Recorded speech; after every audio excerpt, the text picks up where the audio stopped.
All right, guys. So, welcome back to another episode. So, we have a very special interview. As you guys have seen, I've done a lot of interviews with writers in comics, but now we finally have an artist, which is really exciting, a different perspective on the whole process. And today we have Gavin Fullerton, and he's worked on some recent comics I've actually really enjoyed. As you guys know, big horror fans. So, we have a comic right here called The Closet, and we're going to get into it. But yeah, I'll let him introduce himself, kind of go over some of his works, and then we'll get right into some questions. Hey, my name's Gavin. I draw comics. I do storyboarding mainly for television and animation. I worked on books like Bags, which came out in 2019. It's based on a short story by Patrick McHale, who people might know from the creator of Over the Garden Wall. Awesome. Yeah. And then Bog Bodies, which was 2020, I believe. I think so. Yeah. With writer artist Declan Shelby. It's like a horror gangster crime thriller set in the Dublin Mountains. Yeah, my most recent book is The Closet with James Tinney the fourth. This is about a little guy. He's he's got a monster in his closet, and his father's a pretty terrible guy. He's trying to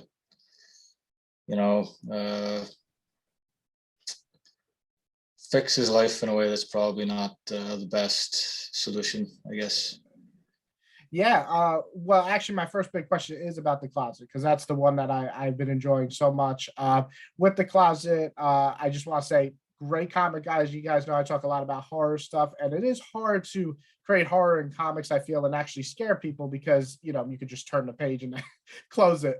So I really am enjoying Closet. I think the biggest thing with horror comics, and I've said this so many times also with movies, is if you want people to enjoy your horror, you have to have characters you care about. And so I feel like this is like the perfect mix of, like you said, kind of a horrible father, but he's not all that unrelatable.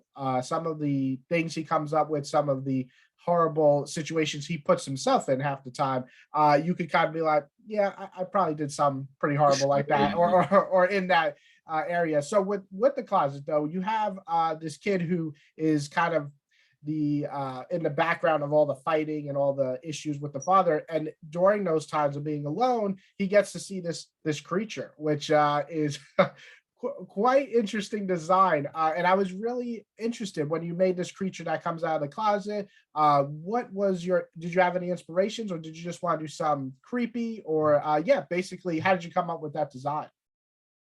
Yeah, well, I think sort of the first kind of springboard was just like James' description of the story, and it's kind of really inspired by when James was a kid. He had this recurring sort of night terror. Oh, God. Of this little alien sort of ET guy coming out of his closet, and the kind of typical night terror thing. He would sit on his chest, he couldn't breathe. So I think I was sort of going for sort of an evil ET kind of thing. Yeah. And just from that, I guess, like, a lot of it's quite random. This really wasn't done consciously, but there's definitely some kind of xenomorph alien vibes in there. Yeah. But yeah, just kind of, I was looking at, for the teeth, dentist x-rays from, 1940s or whatever. Or, yeah, it's just, I think as well, I kind of wanted to be sort of childlike, the sort of a mirror or reflection of Jamie in some way. That, I mean, the creature, it's the same height as Jamie. It is a sort of, proportionally big head, small body, just like. But yeah, so much of it is just intuition. Like, I did a quick drawing and sent it on to James, as a sort of like alien type creature, and James loved it. He said he loved this kind of. He's described it as a moon-faced man. Yeah, I like that. Because it kind of ties in with the kind of alien element. I mean, it's not really explicit in the story, but I try to give it the sort of undercurrent of sort of this extraterrestrial sort of thing. Yeah, I got kind of, I don't know if you've seen Trick or Treat, but there's a character in there named Sam, and he wears a pumpkin head, but when he takes it off, he kind of looks like a pumpkin alien creature with sharp teeth, and so it kind of gave me that vibe, but also more like the way he walks and everything is very like Slender Man. I guess I don't really know Slender Man, but that's the vibe I got. Sure. Very, Yeah. very Yeah. Yeah. creepy. So yeah, I absolutely love this design, and I love the kind of parallel of kind of what's in your closet versus what's happening to the family that this kid's a part of. It's kind of depressing. I think anybody who has parents who have gone through a divorce can probably kind of relate to some of what's happening here. So it's kind of interesting when I'm reading it. I'm like, I didn't have these feelings, when my parents divorced as a kid, but I have those same ideas of like uh, kind of getting drowned from all the chaos and the anger. But yeah, I absolutely love this design, and I love the just the atmosphere. It feels very isolated all the time, even when Mm. he has his friend there in the second issue. It's just everything feels like we're enclosed in a space, and everything's just like stuck, and this creature's getting closer and closer every issue. I have not read issue 3, which I think comes out today. Yeah. It's out today. Oh, Yeah. today. Yeah. Oh, okay, there you go, guys. We can pick up issues. So that's it, right? 1 to 3 will be the whole series. Yeah. Yeah. Yeah. Okay. It's just a 3 issue miniseries. Awesome. Yeah, so far I'm loving it. Issue 2, I liked issue 1, issue 2 blew me away with the creepiness at the end, and also the family drama. So guys, as you know, love horror, love family drama. This is one I definitely recommend. But probably your biggest work, and I read this in 2020. I just reread it again because I wanted to be up to date. Bog Bodies. This one's really a really dark, twisted, downright like kind of just sad story. And you guys know I love that. And so with that, do you have like a particular scene in there that you really just love drawing? Because there's a lot of scenes for me, and I'll get into later, I really love, but is there a scene that you just absolutely nailed it? You're like, this is the scene that I had in my head before drawing it. Yeah. I mean, I think maybe it's like kind of getting into spoilers because Yeah. it's sort of it's at the end. Um, but it's when one of the characters, Jerry, uh, confronts the main character, Killian, and yeah, they're just sort of it's James or uh, Killian, Jerry, and Kino. They're all standing outside this house, and they're kind of having this huge argument, and yeah, for me that was probably my favorite scene. I think because there's so much of Kino in it, or sorry, Jerry. Jerry's just this grizzled, he's missing teeth, just wrinkled, you know, and he's just this big personality, and it was just great to draw these big facial expressions and Yeah. be really expressive with them, and yeah, I just really like that scene, it's just sort of that like, you know, uh, that kind of Mexican standoff Yeah. like setup. Um, yeah, yeah, I'd say that's probably my favorite scene.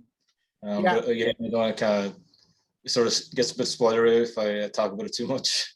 Yeah, that is a big. I know what happens right after and everything. I will Yeah, say what really impressed me with this, and I grew up reading criminal and stuff, and the expressions is what stood out for me. I very much reminded me of not a lot of stories like that really have the expression going. I would say like maybe Stray Bullets or things like that. So when I read this, that's what I love the most when they're arguing or screaming at each other. You can see it on their face.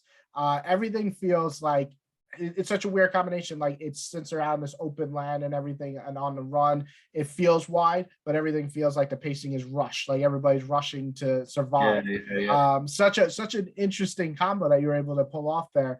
And it just feels like the longest night to ever happen in anything I've ever read, which I loved. I do really also have to say that I like the fact that we had different character designs. I feel like a lot of times everybody looks the same, which kind of drives me crazy in the criminal stories. Like, who's this bad guy and who's this guy chasing this? Everybody you can tell who's different. And I love the granny. What Yeah. what an interesting add-on there. I don't know if that was your idea or both of you guys' idea creating her, but her design and her dialogue was killing me. But yeah, great crime story. I do actually have an interesting question. Did you read a lot of crime stories growing up, like crime comics? Because this was pretty damn good, which usually crime comics I feel are harder to come by that are good. Do you read a lot of those, or this is just like, "Nah, I'm gonna try something different"? Yeah, like I mean, it was definitely something different for me, I think. But I mean, I grew up reading Garth Ennis's Punisher, so that was a big influence, I think, Yeah, on the book. It's probably pretty obvious, but um, and yeah, like Brubaker and Phillips' Criminal, like I've read a good chunk of that.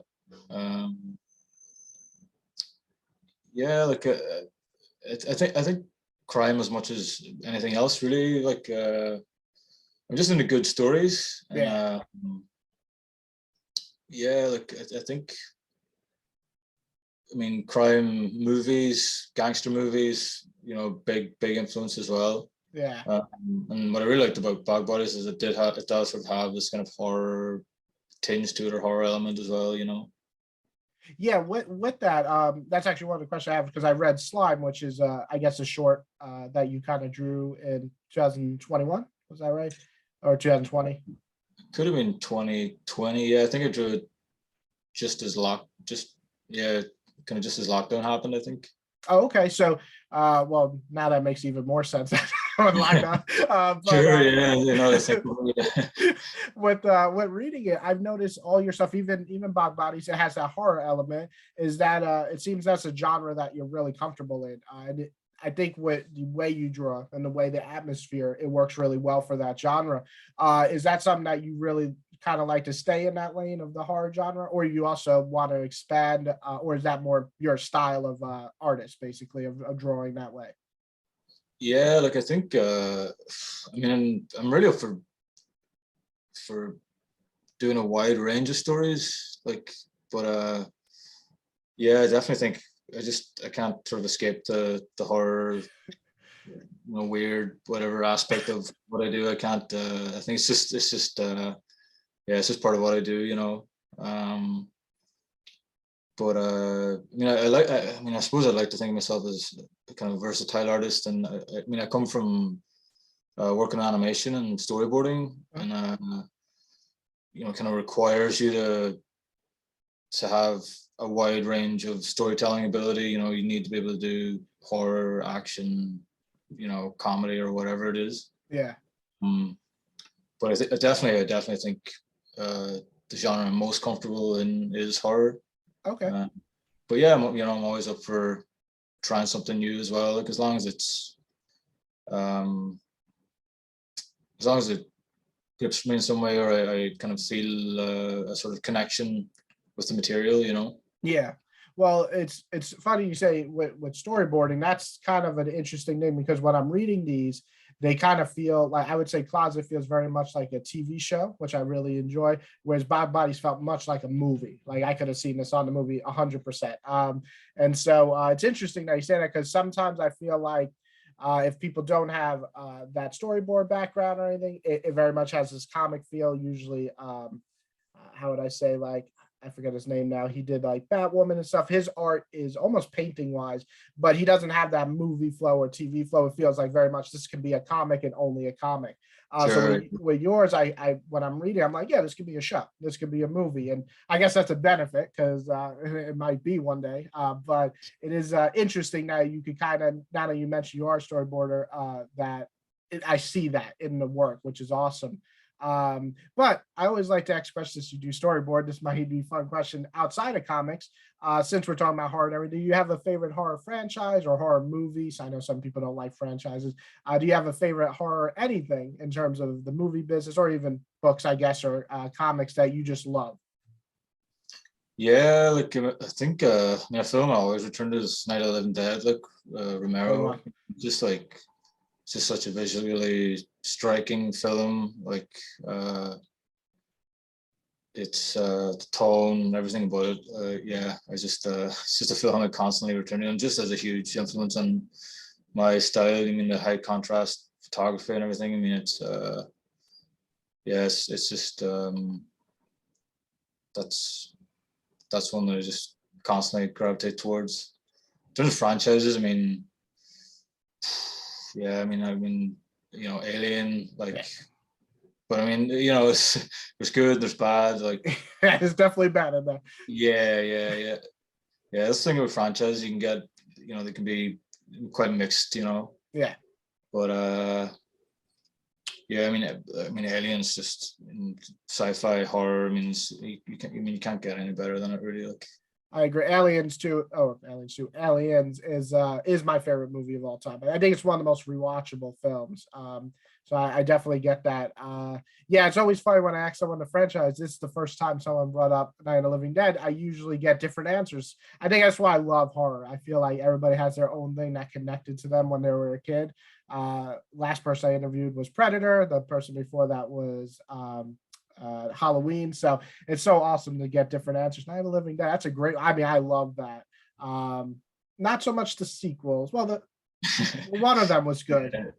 They all have the similar names after the first one. But yeah, the original has a lot to say too. It's not just horror, which is such a big thing, still relevant till today.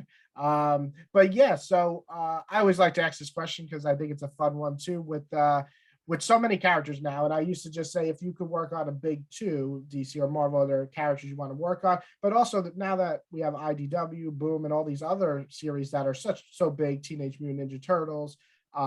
Well, Something is Killing the Children is now multiple series. Is there a series or a character that you want to work on one day, even if it's just a mini series or one shot or anything like that?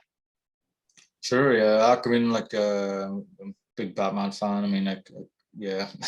If I'm being honest, you know, it's like maybe a bit of a generic answer, like, but yeah. Like, I mean, I'd love to do a Batman story.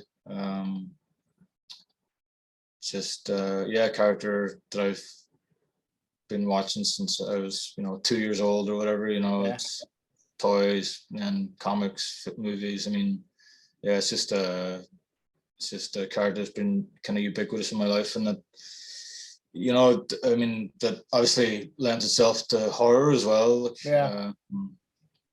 but uh, but yeah, it's like, I mean, such a versatile character, and you can kind of do so much with Batman. Yeah. Um, I mean, yeah, like I think some of my favorite comics are Batman comics. If I want to say stories are Batman stories. Yeah, it's just the vibe, uh, the atmosphere. You know, yeah, I think my answer would have to be Batman. Yeah, Batman definitely for your style, you know, with the crime element too. That's such a big thing with Batman, and kind of the sneaking around, the detective, all that stuff would work really well with that art. The first thing when I was reading Bodies was I kept thinking, man, he would do a pretty cool Moon Knight. Moon Knight's also got that similar vibe of Batman, I guess you could say. Sure, yeah. Very kind of in the shadows and strikes out. Or a miniseries on Punisher would be awesome. Again, I was thinking, Yeah. That would probably be my yeah, second. Yeah, Punisher's big time. Especially these days, I feel like they don't have too many Punisher stories coming out, but that would be awesome. Those were the series that came to mind when I was reading Bob Bodies. Then when I read The Closet, I was like, oh, he might be good with even creepier stuff. There's just so many characters out there, but I love Something is Killing the Children. So hopefully he just keeps expanding that universe. I would love to see sure, you work on yeah. something there. Such a great universe. But yeah, so I always and then with that, the biggest question I got is because there's so many artists and writers working on so many projects. Do you have anything that's coming out soon that you want to kind of talk about, or any Kickstarters that you plan to do? Or I know there's like 20 different things now you could start a comic, but anything coming out that you kind of want to talk about or shout out? Yeah, unfortunately, there's not really much I can talk about at this stage. You know, it's yeah, that's sort of the unfortunate thing about the business. You Yeah. can't so much under wraps until things get announced. You know, but yeah, it's just The Closet, and then I worked on I just recently wrapped up storyboarding on a show called Scavenger's Reign. It'll be on HBO Max. Oh, awesome. Yeah, I think it'll be out next year at some point. It's just an amazing like sci-fi show. Um, Created by Charles Hittner and Joe Bennett. Wow. Yeah, it's just it's a really cool show, and yeah, it's I'm really looking forward to seeing it come out. Wow, that's big. Usually it's just comics, but that's gonna be an HBO show. Okay, so that's exciting. Well, guys, I have to say, if I were to pick one comic, since everybody's on a budget these days, The Closet's the one. I don't know when a trade's coming up. An Image, right? That's Image. Yeah, Image is usually pretty quick with the trade, so I know a lot of you guys like to wait for the trade. But I do recommend picking up. It's great. Bog Bodies you can pick up right now, or if you don't have the money, Hoopla is out there, that library service. Pick that. You can rent that and then borrow it and then buy it. But yeah, those are the two that I would recommend. And then the one I read the other day, is there any way to read that, Slime? Because that was really creepy. But is that on a website or anything they can check out, or a PDF or anything like that? Yeah, Slam Tunnel. It's on Gumroad, and it's pay what you want. You can get it for free, or if you want Okay, to throw me a couple of dollars or whatever, that's really appreciated too. awesome. But yeah, just if you go on my website, there's a link to the Gumroad, uh, and you can download it there. Okay, awesome. So I'll put all the links below, guys. So just click on those, and I'll also put a link to the Amazon for Bob Bodies, because that is in trade. So pick that one up. And yeah, thank you so much for coming on today. And I hope you guys enjoyed. I put some images as we're talking. I always like to show off the artwork. So I hope you guys pick up some of this. And yeah, thank you again so much for coming on. Yeah, thanks so much, James. I really appreciate it. No problem.